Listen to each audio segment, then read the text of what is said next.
You've been listening for a while. You're trying to figure out how to make this work for a brick and mortar business. This is the episode that you really want to listen to. Welcome back to the Magnetic Marketing Podcast. This episode is with Bill Glazer and Brian Marovitch.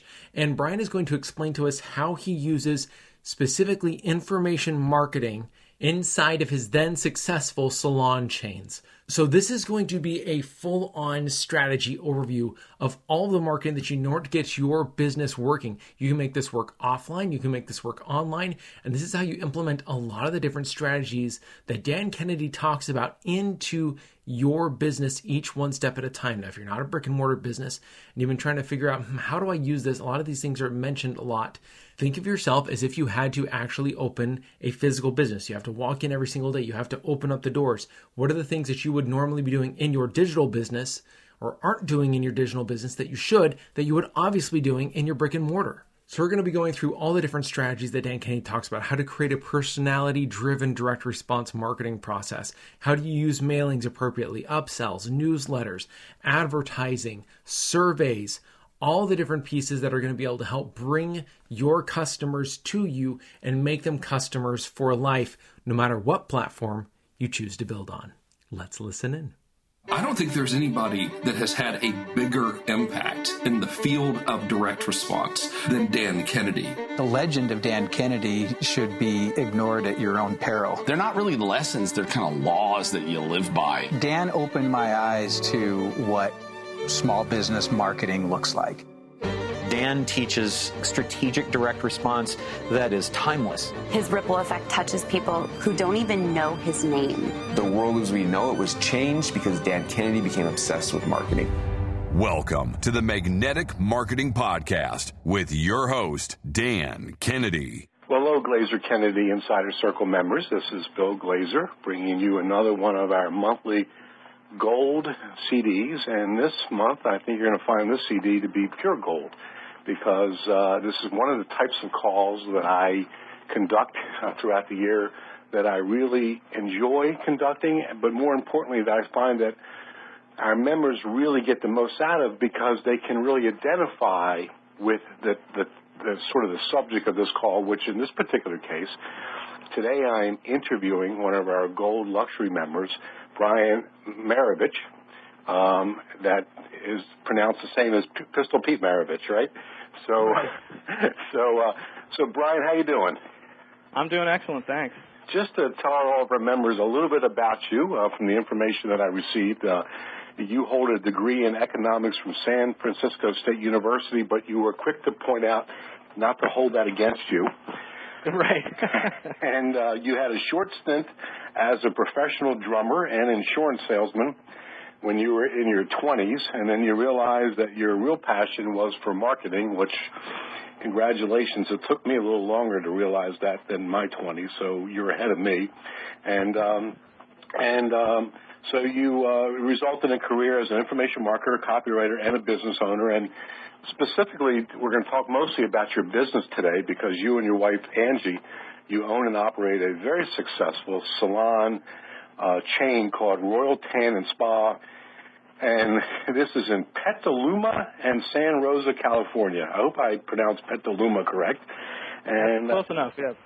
And you also do something that we see a lot of, which is the husband is sort of in charge of one aspect of the business and the wife of the other. In this particular case, I got to tell you, you got the better half of the deal, because you're in charge of the marketing and your wife is in the managing of the business, where she handles the daily operations and staff training. And Brian, I guess you would agree with me, but don't let your wife know this, that the marketing is a lot more fun than in doing managing and staff training. So, you, as I said, you got the better end of that deal. That's right, yeah. I won't let her hear this. Right.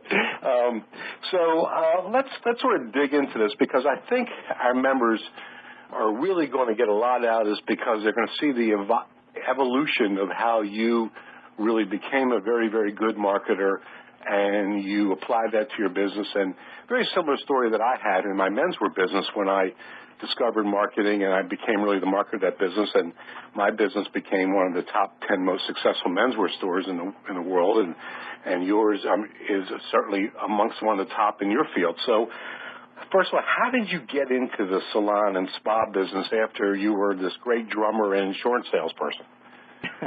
Well, a friend of mine who lives in San Diego had been in the business for a couple of years, and he wasn't real serious about it for the first couple of years because he primarily got into it to, well, meet girls. But then he got serious about it because he invited a consultant to go into his business and say, what can I do here to get better in my business, because he was just breaking even. So anyway, he just did a few quick changes, and he said, hey, Brian, you might want to consider doing this because, I'm doing really well with a few changes, blah, blah, blah. And my wife was looking for a transition out of what she was doing, which she was selling high-tech equipment, phone systems.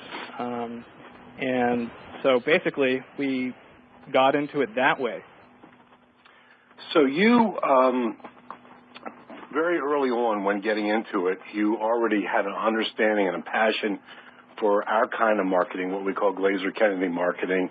But let's talk about not what you implemented first. Let's talk about first what the typical advertising strategy is for tanning salons and spas. So let's first show almost the before. Not that I'm saying that this applied to what you ever did, but what most people do. And then we'll talk about how you take Glazer Kennedy marketing and make it extraordinary. So what's a typical spa or tanning salon do? Well, they do a lot of the branding type advertising. I must say how we got our business was using Glazer Kennedy style marketing. I targeted the businesses we wanted to buy, basically, and then sent them a letter with a grabber on it, and we got a 50% response rate, so I was blown away by that. But the typical advertising strategy would be an image-orientated advertisement with maybe a beautiful woman on it, for example, or they would have the name of their business as the headline, which we see a lot of. The offers in very competitive markets are sometimes pretty good. They use the word free a lot, but the problem with that is they'll stick with that. If one salon, for example, in San Diego, where it's very competitive, they'll offer a free tan or a free body wrap, and then the competitor will offer 2, and then another competitor offers 3, and then it just gets out of control. Secondly, it's very price-driven, so you've got a lot of things kind of going against you, in my opinion, because you've got an image-oriented ad, and then your offer is basically the same as everybody else. Secondly, there's not a whole lot of personality in the advertising, so as a result of my background, I was able to familiarize myself with the weaknesses in the market and go from there. All right, so good. So let's talk about the go from there. So before you got into the market, you already sort of understood direct response marketing. So so you immediately applied that to your business. So you told everybody what others do. So what do you do that's different? Well, I applied direct response marketing, and I know you like to use the word personality or personality-driven direct response, and I have found that when I use the rules of direct response marketing and apply personality to them, I always get a really good response rate. And the language I use is results-driven. For example, in the tanning aspect of our business, most salons would say we have this type of bed with this many bulbs, meaning the bulbs are what tan you. But I would focus on the results. You'll get a deep, dark tan that your friends will envy, or, for example, you'll get a gorgeous, exotic-looking tan that will turn heads up and down the street, that kind of language. And in addition to that, I'll add personality in some of the marketing pieces that I hope we get to go through, which adds kind of an extra ingredient to the mix. But on the spa aspect of our business, for example, you'll see a lot of spas using features, for example, skin rejuvenation. What does that mean? Well, I would say it makes your skin look and feel 10 years younger, for example. That's the benefit of skin rejuvenation. But in the spa business, particularly, they'll just focus on the features and the tanning. So those are really basic direct response principles that I've applied to the marketing, and it's done very well. I want to go back for a second to something you said. Make sure our members really understand this, which is you said, use a lot of what we like to call personality-driven direct response marketing. So can you expand on that? How are you using personality in your marketing? What are some of the things you're doing? Well, we're doing so many. The first one that comes off the top of my head is this month we have our newsletter going out, and it's my son's second birthday on the 30th of this month. So I did a combination newsletter, sort of advertisement, and internet, where I've got a picture of my wife and our son, and the idea here is that for every month that he's been with us, that we're blessed to have him, we'll give you 1% off of whatever you want to buy. There's no limitation. But in addition to that, I asked them to please write a note to Writer below, underneath. Maybe I can show it to you later, but I have a space for them to write in a little note to Writer saying happy birthday or whatever, because we want to show it to him either on his birthday and or when he's older in his baby book. So that's actually worked really well, and that's the newest thing we're doing, and that's, I think, a good example of using personality and some other aspects of psychology and marketing. But we really do want to show it to him and put it in the baby book. So that's another thing is, I'm not just doing it to make money, but I want to incorporate it in our lives because our business is a big part of our lives. But I think that's a good example of personality. And if you want another one, I can give you another one. Well, let me just make a comment about that, and then afterwards, if you want to give another one, it is that's a great example of sort of not just making an offer, but it's also getting people to increase readership, because people really, they're more interested in what's going on in your own life, and they like learning about what's going on in your own life. So one of the things I always like to say is they like to live their life through you. And another, for example, in the No BS marketing letter, Dan openly reveals a lot about his life, whether he's a diabetic, he was a former alcoholic, he was formerly bankrupt, he is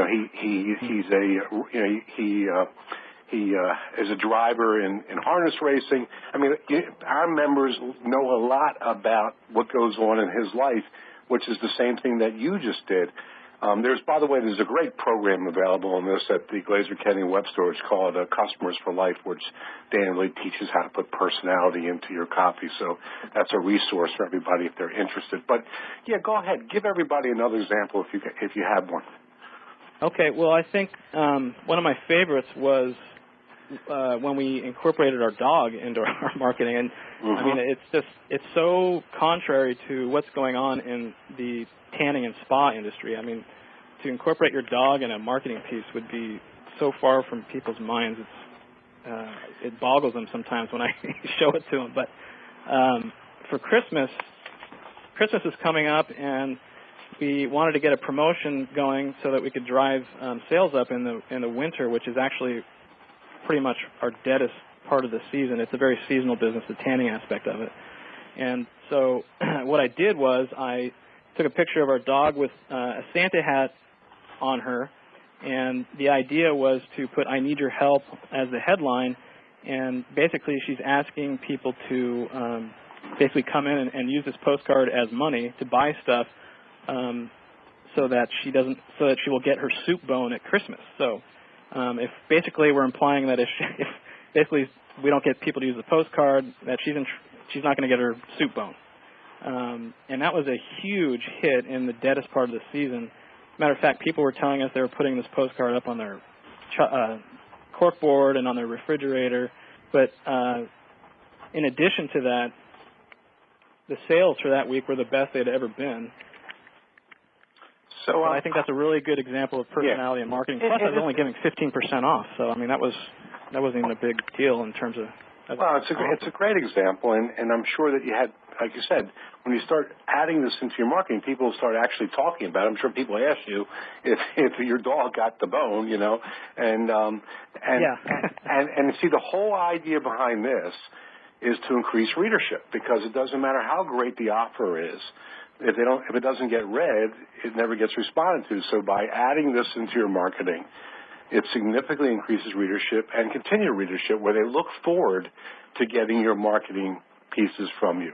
So let's dig into a little bit of some of the extraordinary things that you're doing. And I want to tell all of our members that I got from Brian, I got a book that's on top of it. It's a booklet of his work. It says Strictly Confidential for Bill Glazer and Dan Kennedy's Eyes Only. So I'm not going to show it to any of our members, although the work's great, but we're going to talk about some of these, okay? Because I think you'd be willing to share sort of some of your strategy. And the first thing that I want you to talk about is something that I'm going to be talking about in great depth at the upcoming Info Summit, which is the whole notion of surveying members and prospects. Talk about what you've done in your spa in terms of the survey. Well, when we first got the salon, our first salon/spa, I knew that we had to do something to start making more of a profit. I mean, we invest a lot of money, but I was very confident because I study your work and Dan Kennedy, of course, and but I know that the first thing that we need to do is get a survey out there and find out what was the business doing currently, how could we improve it, but at the same time I wanted to make some money off of it. So what I did was I created a survey where people would basically tell us what they wanted, what they liked, what they didn't like, but then I would also ask them in the survey for their comments, and then they would sign at the bottom if we could use their comments in our marketing.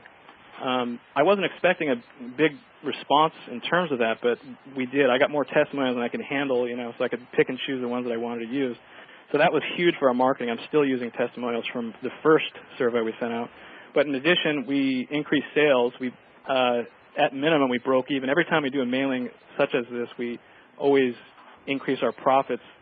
I would say a lot of it isn't even measurable because maybe it reminds them to come in and that kind of thing. But in terms of the actual response rate of the survey, we more than broke even. We did make some money.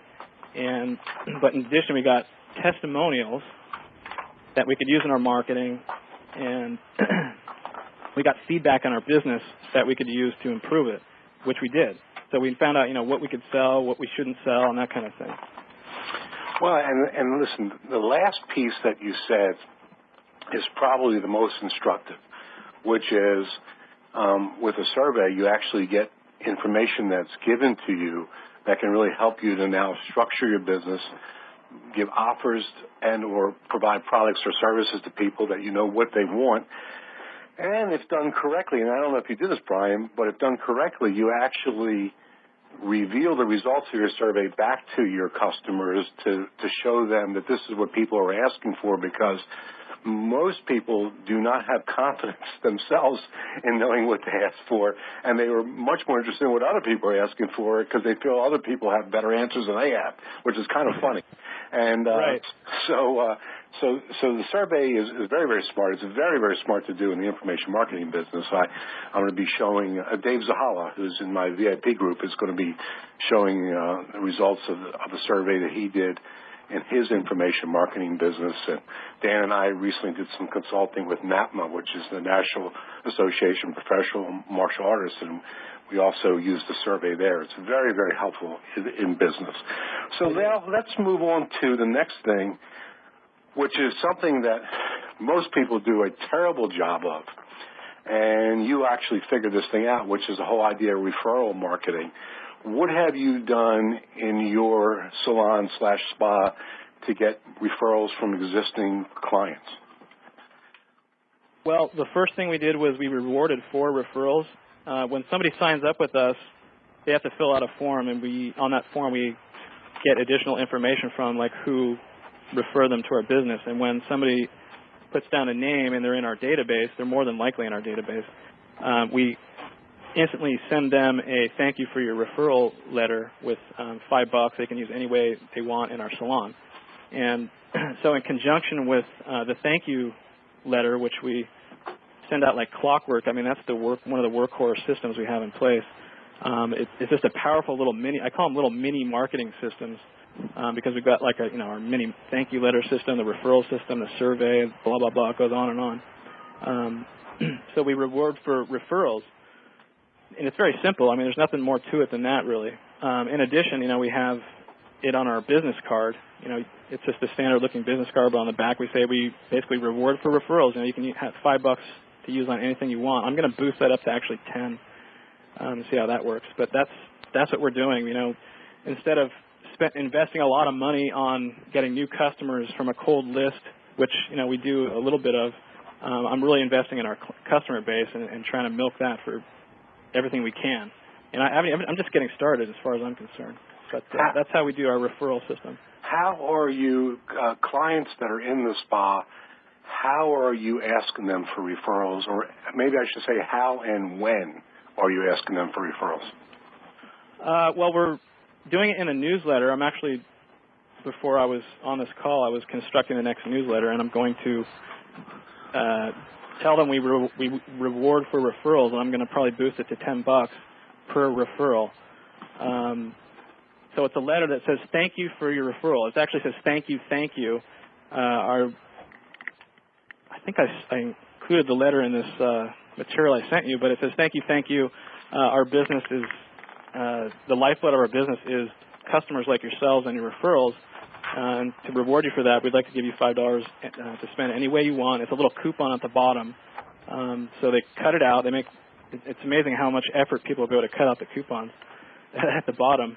And then they'll turn it in. So some people, they know this, and it's in the system under their account that they've got $5 to use, and it starts accruing. And we know some people are referring more than others, so we're going to use that in our marketing as well to target those people.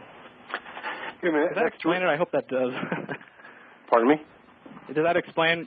Yeah, and that's true. I mean, first of all, most people make a big mistake in their business. They think referrals happen automatically, that when people do business with you, they automatically want to refer their friends and family members and coworkers to you.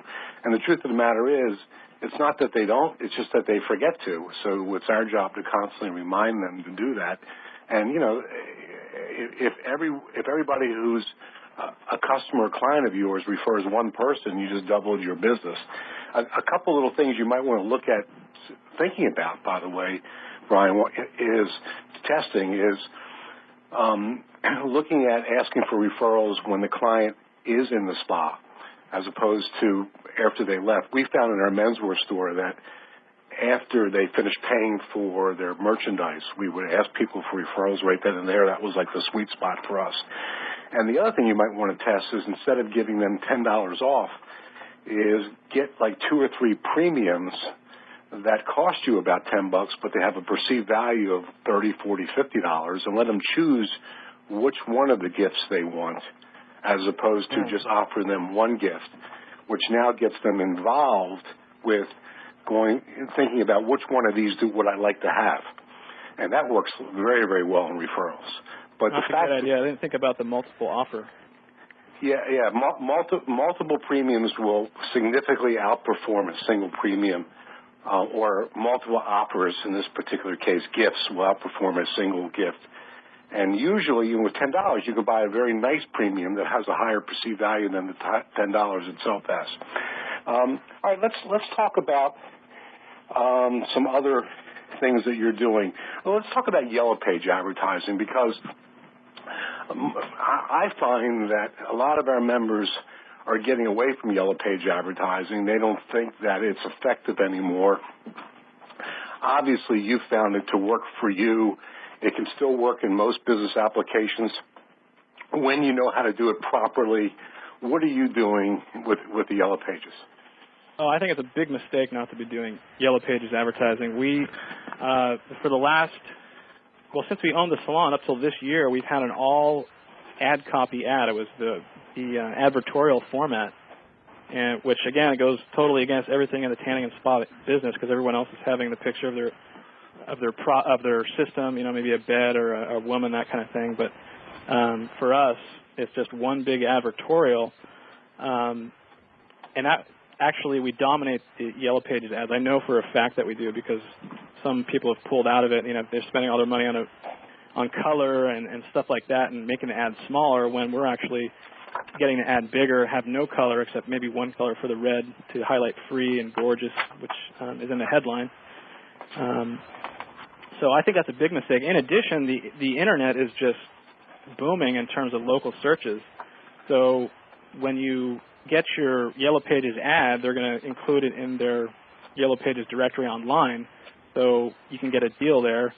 There's other things in there that might we can cover later. But I think it's a mistake not to do it because they're starting to incorporate the two together, online and offline directories.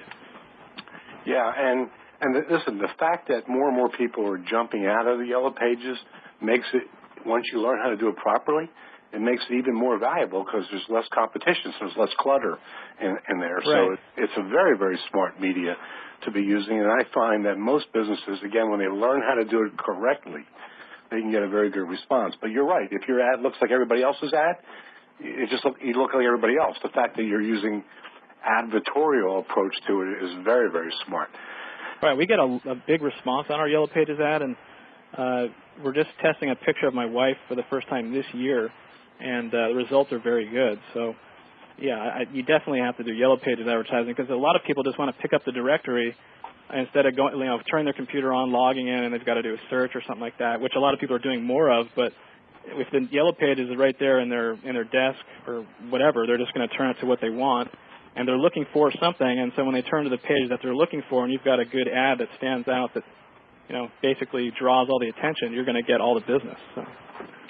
Hey, as I'm going through this strictly confidential book that you sent me, I stumbled upon a page here that says, Christmas or Thanksgiving, what's the better holiday for mailing? Now you're really speaking to the choir here now, Yeah. So why don't you discuss a little bit about what you're doing with your Thanksgiving mailing and how that's worked for you? The Thanksgiving mailing is working really well. Every year it works better, actually, because we use we kind of follow a traditional format with the front of it is just a big picture of, a Thanksgiving type situation, but on the back we have an offer. So I forget the terminology, but it basically interrupts all the other kind of advertising that I'm doing, which is mostly ad copy intensive with a lot of personality. This one is totally the opposite, except for the offer. So on the one you're looking at, it's actually one of the most responsive pieces we've done, and I think it has a lot to do with the time of year we're mailing, in addition to the fact that I just mentioned that it's different from the other pieces that we mailed out. It looks kind of like a greeting card from a friend or something.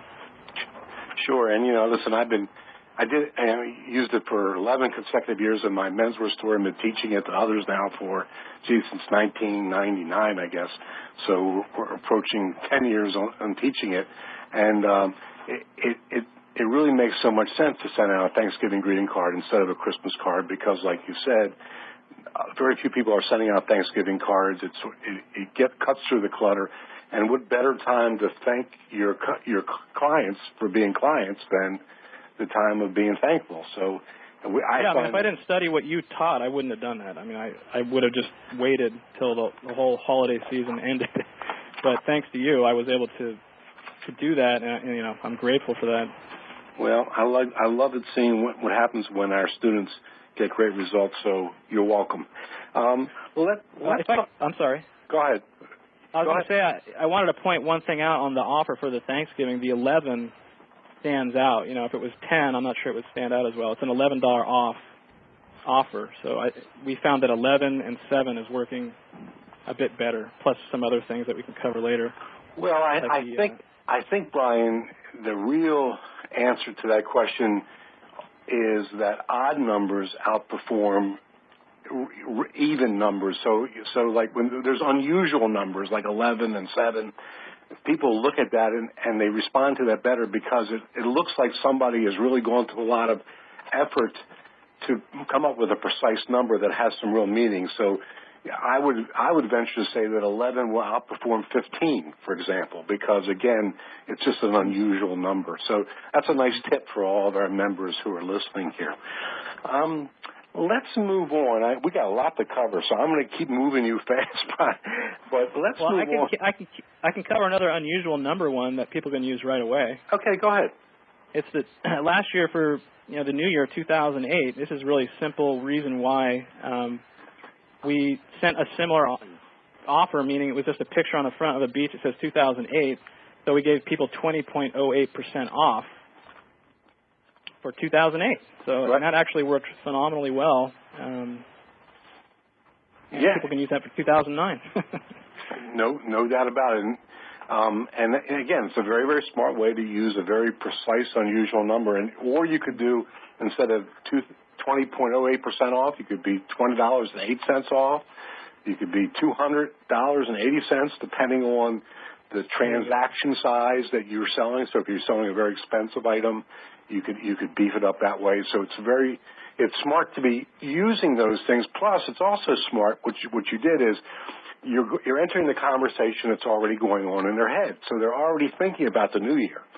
So this is something that they're thinking about. So there's a nice tie-in to that, and holidays are one of the best ways to tie in, like New Year's, Thanksgiving, etc.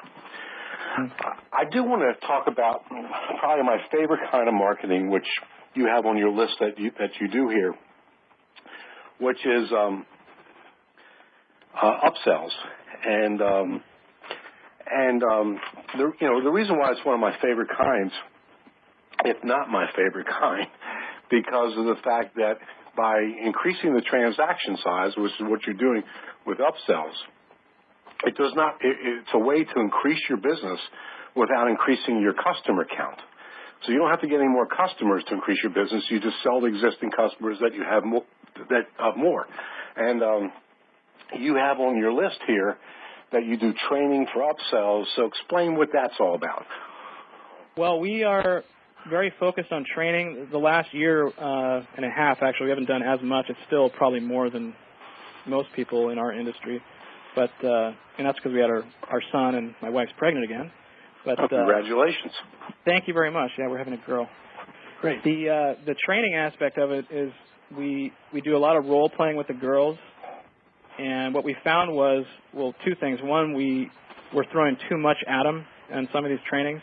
So we found that to keep it really simple, kind of do a cookie cutter, almost like a McDonald's approach, works better than trying to get them to do sophisticated kind of upselling, which you and I have done or in the past. Because I mean, most of our girls are anywhere from 18 to 22, so we want to keep it real simple. But it works like gangbusters. The McDonald's upsell is: do you want to supersize that? Do you want to cope with that? Do you want fries? That kind of thing. So whenever somebody comes into the salon and they buy a package, whether it's a body wrap or a tanning package, a sunless spray tan, they say, how are you doing on lotion? It's an open-ended question. So that's one way we get the conversation started, and then the girls are excellent, just phenomenal at product knowledge because they love the products that we have. And so they start discussing why lotions are important, why they go with this type of situation, whether it's a body wrap or a tanning package. So that one phrase alone has boosted our profits quite substantially because, like you said, it's at the point of sale, and that's the best time to hit them for more money, for more product. I mean, they're already emotionally tied into the sale. They're going to get tan, or they're going to lose weight, they're going to get pain management, that kind of thing with the body wraps. So why not make that experience even better for them by providing them with the product? And so that's kind of the psychology we instill in the girls is, it's good for the customers because sometimes they'll come back and think, well, we're just trying to sell them something. But once we kind of, instill on that, no, you're not. You're actually helping them achieve what they want to achieve. That helps right away. But just to get back, I mean, it basically comes down to the McDonald's kind of upsell to make it real simple in our salon. Just out of curiosity, and I don't know the answer to this question, are the people that are working in your salon on some kind of an incentive program for the upsells? Right, yes, absolutely. That's a good question. That goes back to one of the first things we did was before we took over, it was just an average salon, and they were getting an hourly rate. But we have competitions every month. We give them commission. We give them these contests for lotions and stuff like that, which they really want. So, yes, absolutely. We give them incentives like crazy. And that, if we didn't do that, we would have a major problem. I mean, that's a big reason why we're doing more upselling and selling more product, absolutely. Yeah.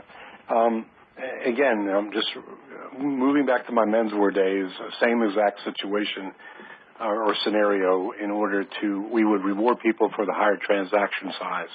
And that made a very, very substantial difference in that. And again, I mean, I want to point this out to all of our members that are listening, is that, these are increased transaction size is just gravy because it doesn't require you to get any additional customers, clients, or patients into your business. And so Brian is doing, and we're going to talk a little bit more about what Brian's doing, but he's doing some very smart things. He's got a referral program in place.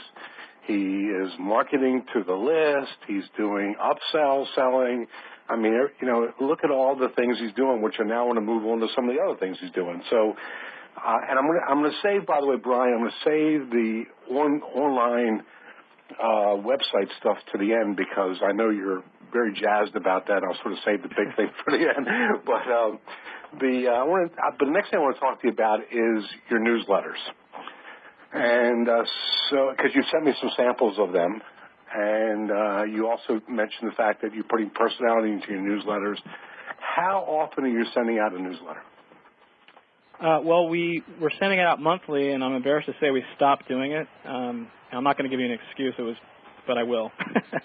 We had our son. It was just, everything got kind of crazy, but we're doing it again now every month. I'm making sure that it gets done. So, to be honest with you, it was a big mistake. It was a huge mistake to stop doing the newsletter because, in my opinion, and based on results that I've seen, it really instills kind of an emotional connection to your business if you do it right. If you're not doing the standard, really image-orientated, nameless, faceless kind of marketing, but put personality in the newsletter, it works like crazy because people start talking about it. They literally come up to you and say, when am I going to get my newsletter? Or my favorite article or favorite column is, and 9 out of 10 times it's a column by our dog called Kayla's Journal. So yes, to answer your question, we're doing it monthly, and when people see the newsletter, they open it up. We talk about a little bit about us. We don't want to overdo it. And then we get into some things that are happening in the salon. And then we segue into articles on skincare and things like that. But in addition to that, we do things that are totally out of the ordinary that have nothing to do with the industry. We have a Bet You Didn't Know column where we give out totally random facts, Q&A kind of thing that people didn't know about. For some people, that's their favorite column. In addition, we help instill confidence in our salon as the place to go, kind of experts in the field, by giving them information that they may not get anywhere else. So we have a column on that. For example, one of the columns is called What Spas Don't, or What Salons Don't Want You to Know, Part 1, Part 2, Part 3, blah, blah, blah. And on top of that, we do employee profiles, which is really important. That was actually one of the dark horses in the whole thing because the girls start wanting to know who's going to be in the newsletter, and it's a big deal because customers will come in and say, oh, I saw you in the newsletter. I didn't know you did this or that, because we like to point out things in their personality and their lives that they may be shy to talk about, but we talk about it in the newsletter and kind of embarrass them, which furthers the relationship, in my opinion. And then in addition to that, we have one ad, usually on the front of the newsletter. When they first get it, there'll be an ad in the front. Sometimes we don't have one at all.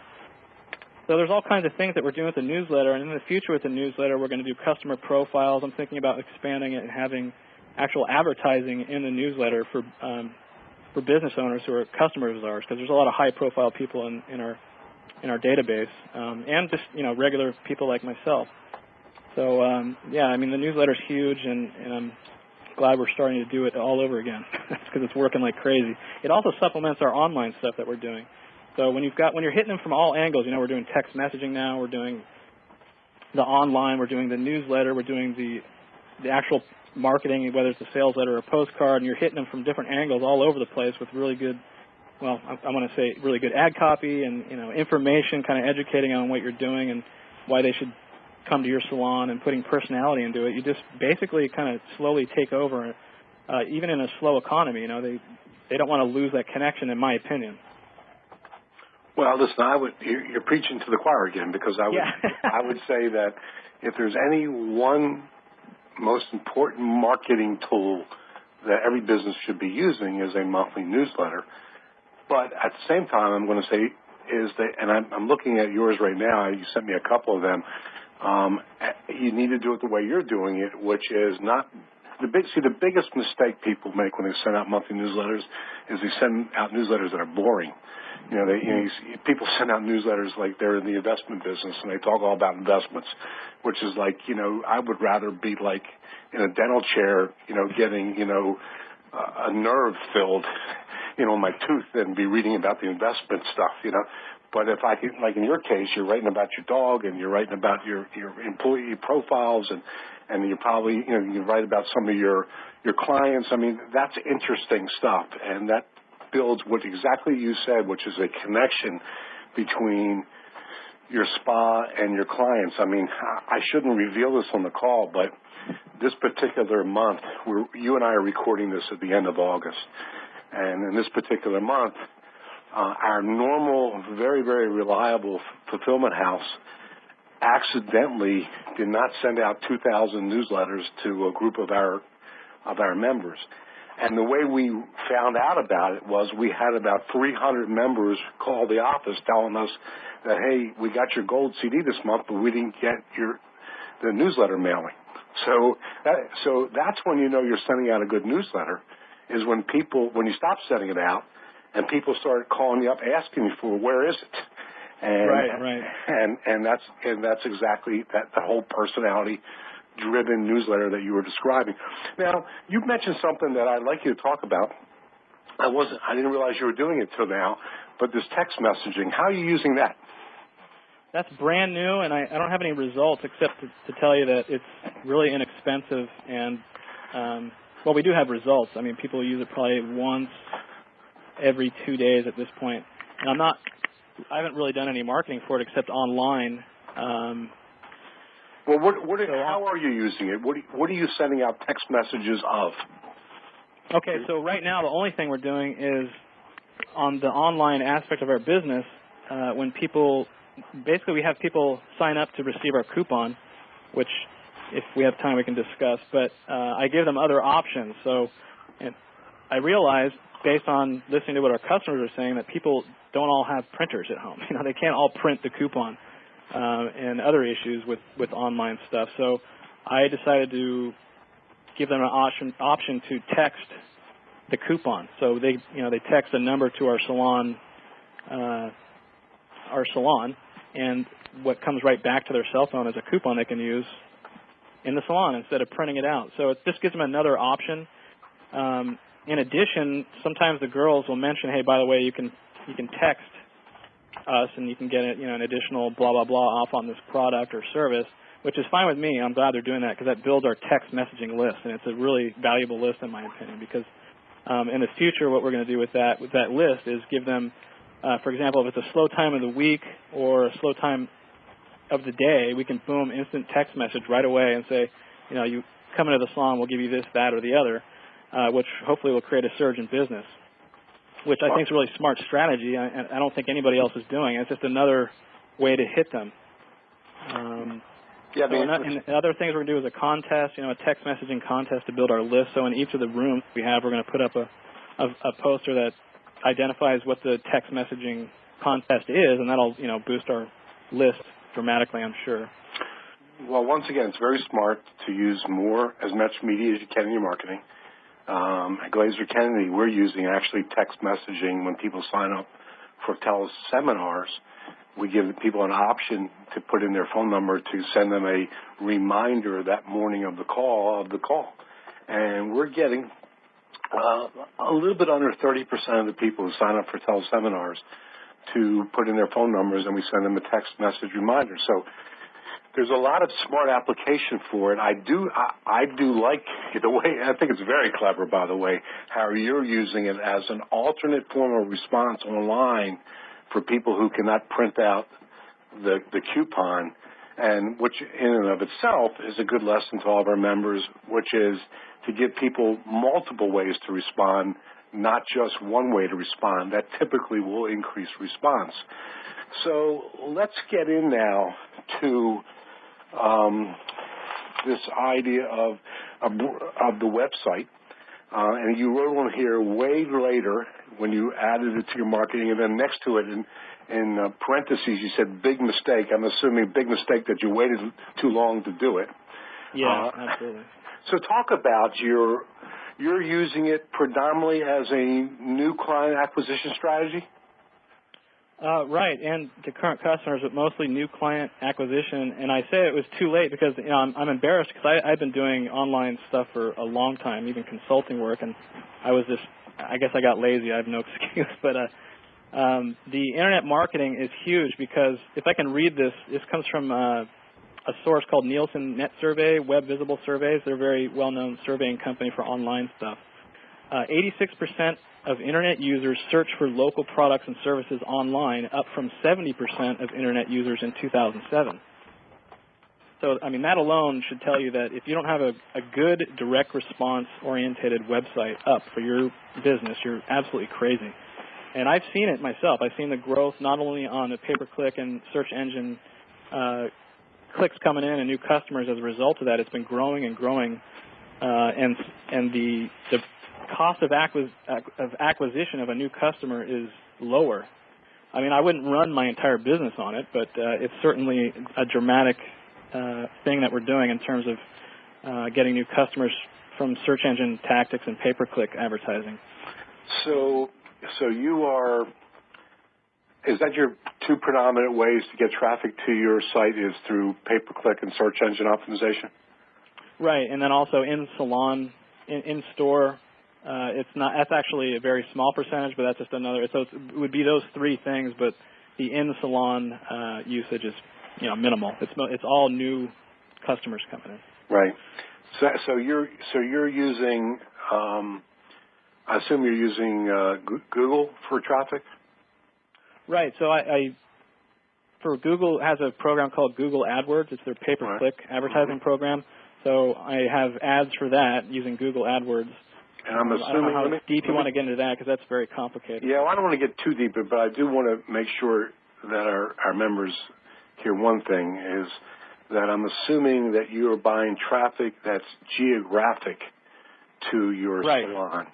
And that's a really important thing. I mean, to most people using Google, this is not going to be a new item, but for other of our gold members who aren't using Google traffic right now and have a local business, you can buy just local traffic, which is, I'm sure, how you're doing it. And in most cases, by buying local traffic, you can buy it very affordable. And then you're also doing search engine optimization, so I assume you're making sure that your site is properly optimized in order when there are people clicking on regular organic traffic that you come up high as well, correct? That's correct. And I have to mention the third thing, which is actually really important, is Google has a local business program that's free, and you should go in and go to the Google Local Business Center and make sure they have your correct address and things like that, because when you do a local search, for example, in your area, the real estate, meaning the online real estate on Google, their local listings are on the prime spot on the page. And if you don't have a website listed there, and if your contact information is wrong, you're not taking advantage of those local Google Local Business Center applications that you can feel free to check out. You're crazy. I mean, because like I said, it's a growing medium for local searches for local products and services, but in addition, they're giving you prime real estate. So when you do that, in addition to the regular search engine optimization and the pay-per-click, all three of those, that triangle there, you're going to do real well in your market. Yeah, and actually, in many cases, and I might regret saying this later and get people that will dispute this, but in many cases, if you do have a local business, it's almost easier once you learn how to do this to get good traffic than it is in a global business, because in a global arena, you're competing with a lot of bigger players and people that are willing to bid up the traffic. Let's talk a little bit now. So the first thing that you're doing, obviously, which most people who are not really online marketers don't realize, is the first thing you got to do is make sure you get traffic to your site. And then once you get traffic to your site, you've got to convert that traffic. Right. So what are you doing now at your site once the traffic comes there? What is that strategy? Well, I have an ugly website, which I'm proud of because it works. I think a lot of people are focused on making their website looking real pretty. I've got a gorgeous picture on the front, but what you want to do is focus on getting them to click on what you want them to click. I mean, for example, for us, I want to build my list. I want to get people to subscribe to the coupon program that we have. So I make that real obvious on our website. And, other people should do that too. In addition, I give them other options, like, as you know, the text messaging. But in addition, I also have an educational mini course on tanning and skincare that some people sign up for. I thought more people would do that, but more people are signing up for the coupon, which was 3 times more, as a matter of fact. So I found that really interesting, although I am giving coupon the primary real estate on the page, so that helps. So I'm looking at these 2 pages right now. One of them is for the sign-up for the coupon. The other page is the sign-up for the mini course. Are you alternating those pages, or does one page lead to the next? The ones I sent you are not actually the home page. Oh. Yeah, those are actually the landing pages when they click on coupon or mini course. So on the home page, I guess I should have sent you that. I apologize. Actually, though, I misspoke. I knew that they were landing pages and not home pages. But that's where you are grabbing the person's name and email address so that you can send them out their coupons and continue to market to them, correct? Exactly, yes. Mm-hmm. And the 2 that you send me, are you alternating those, or? I'm not, because the coupon list is our most profitable list, and I want to build that. I'm not concerned about the mini course just to use it as added value. But when they do sign up for the coupon, not only do they get an email suggesting that they sign up for the mini course, because it is actually very good, I redirect them to the mini course page, and vice versa. If they sign up for the mini course and they don't do the coupon, I do the same thing for the coupon. So I'm trying to do my best I can to build both lists because they're different. You got to market to each one differently, because I think a lot of people make that mistake. If they like the coupon list, I have their blessing to send them offers, and the mini course list not so much. So that kind of thing. Now, once they sign up on either of these squeeze pages, what happens to them after that? Are they put in a autoresponder where you're continually communicating with them? Right, exactly. Yeah, the mini course is a really long sequence. I'm slowly building up the coupon sequence, but that's really the coupon sequence is when we change something or have a new offer. I just do a broadcast to them. For example, the writer birthday special. That was one of the ones we broadcast. It's not part of the sequence because his birthday is once a year. But yes, to answer your question, autoresponder is crucial. You have to have an autoresponder. If you don't have an autoresponder, there's no other way to contact them. I guess the next thing I want to talk about, and then we're going to pretty much run out of time here, but I saw in the material that you sent me that you also you have here a system for for lost customers. I guess that's customer reactivation, and talk about what you're doing there in order to reactivate lost customers. Well, I followed your advice once again to have a lost customer promotion, and we do that. We're just starting to do that every 3 months. I should have done it. It's another thing I should have done sooner. We're doing so many things. That was my only excuse, but it was a silly one because the lost customer promotion was huge, especially right before the busy season. So we sent out the lost customer promotion right before the busy season hit and had an enormous response rate. People were coming in saying that was really creative and clever, and at the same time they're handing us their credit card and stuff like that. So the response rates on that were so good. We're going to do it again and again. Well, listen, and I want to point out to all of our members that are listening the fact that you're hitting the top 3 opportunities in any business in order to grow your business. The first one is to existing customers. And you're doing regular scheduled communication with them, both online, offline, newsletters, special promotions, Thanksgiving, etc. The second one, best opportunity to grow your business is referrals, and you have a whole referral strategy in place. Mm-hmm. And the third one, which is probably, actually the second and third are the ones people miss the most, referrals, and also the third one is reactivating lost customers. And most people treat lost customers like active customers, and that's a mistake. You should be actually, like exactly what Brian said, you should be using a separate campaign to lost customers to reactivate them and basically let them know that you know that it's been too long since you've seen them. And when you speak to them directly like that, they say, hey, this guy's really talking to me. And so, I mean, it's obvious by listening to everything Brian is doing. It's obvious why he's so successful. And, you know, and he also, and I want to point out, he's following a principle that we teach at Glazer Kennedy with the principle of diversity leads to stability.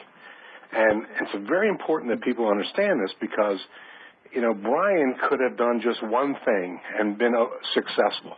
But he's got so many things happening right now, and he's developed systems for all of those. So he systematized his marketing that even if one thing doesn't start working as well as it did before, he's got so many other things constantly feeding the business that he still will have a very, very stable business.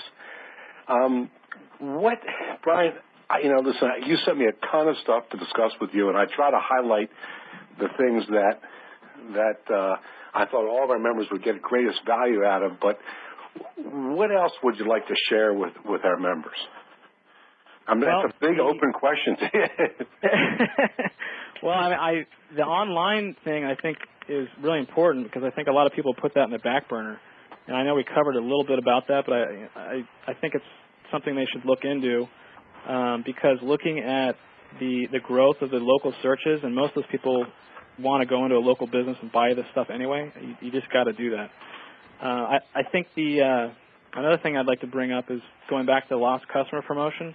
Mm-hmm. And a couple other things is that not only identify the fact that they are lost, that they need to come back, but I again put personality into it, going back to the stuff that you taught me. For example, on the lost customer promotion, I've got a picture of my wife and my son looking in the hot tub, for them. My wife's up in the tree, looking out over Sonoma, looking for them. And so that's kind of the personality aspect of it. But the other thing is to also make certain you have the little things done properly. Like, for example, on this one, the deadline date is in a courier font, and it's kind of crooked, so it looks real, stuff like that. Make sure your headline's got the specifics in it. It's not real general. For example, this headline is, here's an $11.95 reward for your safe return. When you can, and then it's got all ad copy, and it's got a picture of my wife and my son looking for them. They get involved in it, and that was my hope, and it worked. So I think just to look at the little things. And the third thing I would say is to, once you get something done, like, for example, the lost customer promotion, your autoresponder sequence, it takes some work, but you can go back to it again and again and again and improve on it. The next thing that we're going to do is get into the personalization thing, which I know you're so good at, that I'm going to start putting personalization in the headline and then the salutation and see if that boosts response, and I think it will. It will. So, yeah, I've got so many things. I don't know what. Well, but the good news is that there is a lot to do, and you don't have to be perfect, because even with not being, Dan always teaches this principle of good is good enough. And, I mean, the stuff that you're doing right now is extraordinarily good. So any parting words, Brian? Well, I just want to say thank you, because I've learned from yourself and Dan Kennedy so much, and that's, I just wanted to show you. So, but that's it. Thank you so much, and I look forward to more and more new stuff from you guys. Keep up the good work, and hopefully we'll get the chance to meet you one day at one of our super conferences or our info summit, and I think that you would find that that would be a rewarding experience for you, and others can also learn from you at those events. So thanks. You got it. Have a great day there. All right, thanks. Thank you for listening to the Magnetic Marketing Podcast with Dan Kennedy. If you love hearing in on these lost Dan Kennedy talks and speeches and calls, then please let someone else know about this podcast. That's how you can help it to grow. And the more it grows, the more free Dan Kennedy we can bring to you. Also, Dan would love to give you the most incredible free gift ever, designed to help you make maximum money in minimum time. Now, this free gift comes with almost $20,000 in pure money-making information for free just for saying maybe. You can get this gift from Dan right now at nobsletter.com. Not only will you get the $20,000 gift, you're also going to get a subscription to 2 marketing newsletters that will be hand-delivered by the mailman to your mailbox each and every month. One from Dan Kennedy and one from me, Russell Brunson. To get this gift and your subscription, go to nobsletter.com right now.